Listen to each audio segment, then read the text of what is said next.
I'm gonna share with you guys a life update here. Um, Kind of a day that kind of giving you guys an update of how things are going on in my life right now, and kind of sharing the lessons I've learned the last the last couple of weeks really, because I haven't recorded in a while, and it's been months since the last time I recorded. But anyway, man, I'm just gonna share with you a little bit of context about my life, and I'm just documenting, man, because as they say, I'm on the grind, and sometime when I'm more successful, because right now that I'm a nobody, because I quite literally am, and I'm fine with it really. It's not like I want to be someone, but at the same time I do want to be really successful. And when you become really successful in this and in that space, by consequence you become somebody. And now that I'm not nowhere near as successful as I want to be, at least, well, I'm just not successful. Let's make things clear, man. Let's say things how they are. um Now that I'm not successful, it doesn't mean anything, but this same video I'm recording that right now, and the lessons I'm going to share with you guys in this video are going to be a lot more valuable when I am successful. And you see me, let's say, in 10 years from now. Who knows when that's going to happen. All I have control over is the fact that I can put as much work as possible. I can just get my head down, put my head down, and just do the work. But you never know when exactly you're going to be successful, whether it happens in 5 years from now or 10 years from now. So it could happen. It's a possibility that in 10 years from now, let's say that I'm making all this money and I'm jacked, and I've accomplished by that time all the goals I set to myself, one by one, right? Little by little also, because it's a day by day thing. It's a thing that is a compound effect. So let's say that I've accomplished all of those goals, and you see me as someone really unachievable. You see me as a lot of those guys on Instagram that you see that maybe are flexing, and maybe, who knows, maybe I become this superficial motherfucker who's just posting stuff on Instagram about cars and expensive dates and all this kind of stuff. Because it could happen. I don't see anything wrong with that really, but uh, a phenomenon that is created from that and that's born from that is the fact that when you post stuff like that on Instagram, people see you as someone that's unachievable. But here's the catch. I'm gonna be this really successful guy in 10 years from now. But like I said, it could happen in 2 years, who knows? But I just gotta put the work, but you don't know when that's gonna happen. And you're gonna see me as someone that's like unachievable, but you're gonna be able to go back to this video. You're gonna go scroll down on my YouTube channel, and you're gonna go to the oldest videos, and you're gonna see me right now in year 2024. It's April 2024, and you're gonna see me as someone that is actually quite relatable. That I'm just like you, man. I'm just like the rest of you guys. And even I could even be worse than you guys if I'm honest, because I'm this guy, this 22-year-old guy who lives in Chile, which is a third world country. Let's be honest. Let's not sugarcoat anything and say like a developing country. It's a third world country. Like let's be honest. I don't live in the US or Canada or the UK, so we haven't had the same opportunities. And I'm not saying that as an excuse, but in the sense that I might even be, because of this whole situation, objectively, right? You start behind the people that are born in first world countries when you're born in a third world country. So it's objective, right? So I'm probably behind you who are younger than me at this point in life. I probably am, let's be honest. But I'm fine with it, right? I don't think that you don't have to compare yourself to other people. And if you want to take it as the first lesson I'm going to share today, that's the first one. Lesson number one I've learned lately is that it's not that you don't want to compare yourself to other people, because you definitely want to. It's a motivator. And when you don't compare yourself to other people, when they say that comparison is the thief of happiness, I'm really against that idea, because comparison is the only thing that comparison and how other people are doing compared to how you are doing is the only thing that lets you know how well or bad you are doing, right? The only metric that you have in order to measure how successful you are is other people. That's the reason why people in the US, even if they are making a minimum salary there in the US, let's say that they live in LA and the minimum salary right now, hourly wage for fast food employees is like $20 an hour. Bro, if you work 40 hours a week, do the math. That's like how much is it a month? Like $3,000, and you make minimum wage in LA. That's what people in some other countries, not in mine, because mine is a third world country, but it's not that bad. People in some other countries, the most rich people in those countries make that much. And you're making minimum wage. You're flipping fucking burgers and you're making 3K a month. And that's funny. But yeah, man, the thing is that comparison, I wouldn't say is the thief of joy. It's the thief of happiness. I'm really against that idea, but I do think that you should not compare yourself with people on social media, because again, like, and this is a speech that you already know. It's really cliche, but it's something that one has to be constantly reminded of, and that is that what people show on social media is just a facade. They're gonna show you the 1% of best things that are happening in their lives, and they're gonna keep this 99% under the radar. It's not gonna be. They're not gonna post how they don't have enough money to pay for car insurance this month or for rent. They're not gonna post that on social media. So yeah, like, comparing yourself to people on social media is stupid, but I do think that you should compare yourself to people that are from the same demographic as you. So let's say, for example, that you're a 15-year-old in Germany that lives in Frankfurt, and you live in this upper middle class area, right? What you should do is not compare yourself to this really famous influencer in the UK that is making 200K per month, even though he has your same age, right? Let's say an 18-year-old that is making like 200K per month, but this guy actually had a lot of money and he has never told you that, right? His parents had a lot of money and they helped him with his online career. They financed it, let's say buying him equipment or whatever, right? And they helped him a lot with it. And now, because of that, he's really successful at 18 years old. And you have no idea and no way to know that because, well, like, he's not going to show you that. It's not good for him. So the thing that you got to do instead, if you're an 18-year-old German guy living in Frankfurt in an upper middle class neighborhood, you should compare yourself to people that are part of your same demographic. It's as simple as that, man. People, upper middle class children that live in Frankfurt or in Germany, right? Because your lifestyle and your life experience is going to be really similar to theirs. And because of that, I think that then it becomes a lot easier on you. The burden becomes a lot easier on you. For example, and here's the thing, here's the reason why I said that I'm really relatable right now at this point of my career, if you want to call it that way. Yeah, that's what it is. I'm really early when it comes to my career, and that's why I said I could be behind, right?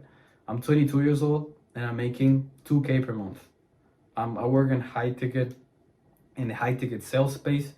And the next month I'm probably gonna make more because next week I'm gonna start, or I think that in like 2 weeks from now I'm gonna start on a new role. So I'm probably gonna make, let's say, 3 to 5K. That's the upside that it has. That's why I took it. I had the ability and the opportunity to make more money and learn more. But anyway, that's besides the point, right? I'm 22 years old. I'm making 2K a month. I've been making it for like 5 months now.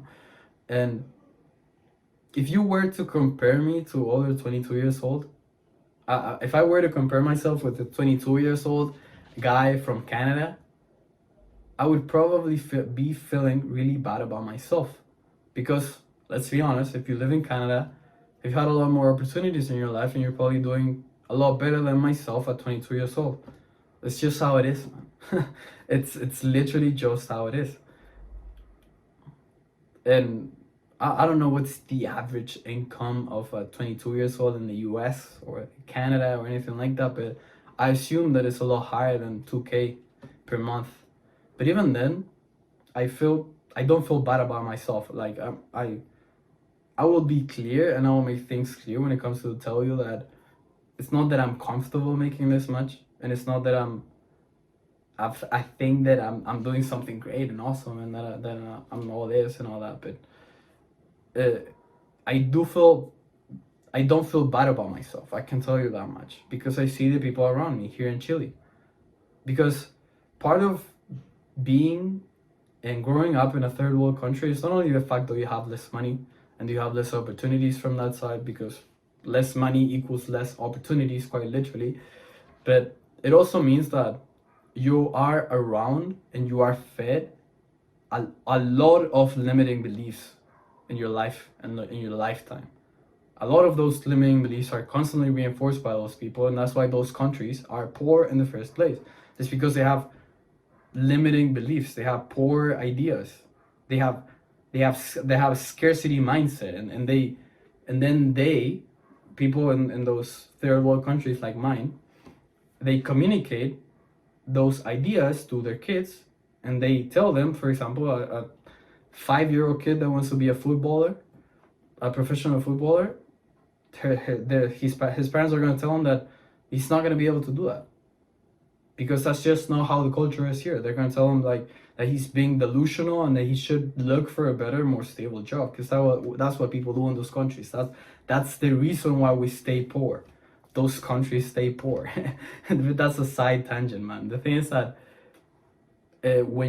because I compare myself to the people within my same demographic, which is middle to upper middle class people here in Chile, in Santiago, I don't feel bad about myself, because the amount of 22-year-olds that are making as much as me is none. Pretty much nobody at my age is doing this much, which is crazy, right? Because it's not even that hard to make this much, and with all the opportunities that there are, but people are just filled with limiting beliefs around me. The same limiting beliefs I've had to break and that I still have to keep breaking in order to become more successful, man. That's just how it is. Some people start behind. That's life, man. and yeah, man, I don't feel bad about myself because of that, because I compare myself to people that grew up with the same opportunities and with the same ideas as myself. That's lesson number one. Compare yourself to people within your same demographic. Now, the second idea or lesson I want to share is probably something. The second lesson I've learned is the importance of journaling, and it's kind of connected to the thing I've just talked about, which is limiting beliefs and all that, because you can go around life just living, right? Just being yourself, just doing whatever it is that you want to do, right? Just working and working out and without journaling, right? Let's leave that aside. And meditating and just advancing in your career. But if you don't take the time, and I'm convinced that it is this way, if you don't take the time to rationalize and kind of have a little debate against yourself, against your let's say things how they are, against your pussy self, against your bitch self, and you don't rationalize against those poor and scars and limiting beliefs, then they're probably gonna stay that way forever. All of those ideas are gonna stay that way. So let's say a limiting belief is something like, I'm gonna share with you one that many people around me have, which is the main reason why I'm in this position where no one at my age here in my country makes what I'm making. It's probably a really small percentage of people my age that are making somewhere around that. And the thing is that the reason why people my age don't make money is because they think that, and they have this limiting belief that you can only make money if you have a university degree. And they ignore the fact that now, because of the internet and social media and all of those opportunities that were born from that, there are countless, infinite opportunities and ways to make money online, where you can make a lot more than you would with a college degree, with a university degree. And they ignore that because of their limiting beliefs. They don't even register that as a possibility. I can give you an example of my own life. Like when I remember that, like in December, right? I'm gonna share with you a little bit more of context when it comes to that, right? So when it comes to my goals, I've never shared them with people around me. And the reason is pretty simple, is that I don't want to be it's gonna sound silly, but I don't want to be infected by their limiting beliefs when after I share my goals with them, because I know for a fact that they're not even gonna think that my goals are possible, right? It doesn't even register. They don't even register as possible for them because of all of those limiting beliefs that they have, like I just said, right? So the thing is that, like 5 months ago, and for the first time in my life, I shared some of my like actual goals and my job and how much I was making with a friend. He's a really good friend. Like I don't judge him for thinking this way, and I don't resent them for thinking this way. Like I said, had I not gotten into this whole online space and lived outside, because I lived in the US for some time, I guess I would think the same way he does, right? So I don't blame him for that. We're so friends. He's a really cool guy, like really disciplined, masculine. I love him. Like he's my friend. But the thing is that I told him how much I was making, and I told him a little bit about my goals and where I was moving forward and who I was working with and what I was doing, because I'm doing, at the time I was doing appointment setting. I'm still doing that, but I guess a little bit more advanced than just like simply appointment setting, right? But anyway, that's not the point. The point is that I told him a little bit about that. And he told me that, he literally told me like, you're tripping, bro. Like, what the fuck are you talking about? You're just some part of some scam. And he literally told me, man, that like he asked me like, hey man, like, are you trying to recruit me to a pyramid scheme? And I was like dude, like I didn't even tell you to. I didn't even make you an offer. I didn't tell you to come join me or anything like that. Like you would if you were part of a pyramid scheme. I didn't. I just told him the truth, and he couldn't accept it. Right? His limiting beliefs kept him from seeing my situation right now, where I'm making like, it's not even that much, it's like 2K a month, as something real, as a possibility. So because of that, people like that, and he's not gonna stay poor. Like I said, he's like masculine and really disciplined. He's studying like engineering in one of the best universities in my country, so he's gonna do well. But he could have done better, man. If we like if we're really honest and objective about it. On the internet, you can make infinitely more money than by becoming a professional, right?